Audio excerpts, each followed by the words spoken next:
Nagsimula na ang tradisyonal na pabasa ng pasyon nitong March 30 sa Madapdap Resettlement, Mabalacat City, Pampanga bilang bahagi ng paggunita sa Semana Santa. Sinalubong rin ng mga deboto sa Barangay Tabon, Mabalacat City ang Lunes Santo kasabay ng pabasa. Ang mga nagbabasa o umaawit ng pasyon ay nagbibigay buhay sa tradisyonal na pagninilay at pagsasalaysay sa hirap at sakripisyo ni Hesukristo. May ilan ding bumisita sa mga pune upang taimtim na maunawaan ang tuloy-tuloy na panalangin. Samantala, may mga nagpepenitensya rin na dumating upang ipakita ang kanilang pananampalataya at debosyon.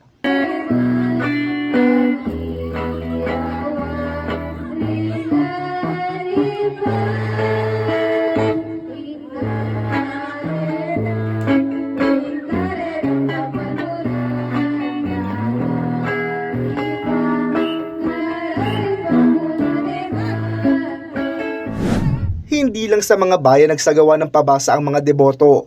Nagdaos din ng tradisyonal na pabasa ng pasyon ang Holy Angel University bilang paggunita sa Martes Santo nitong March 31. O pape pasawan, iyeka mo pamangan, ang puking dakalong aral.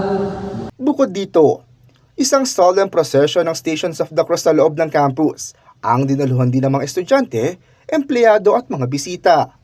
Ginanap naman ang Holy Mass sa Chapel of the Holy Guardian Angel na pinangunahan ni Reverend Father Omar Nino Defensor, University Chaplain ng HAU.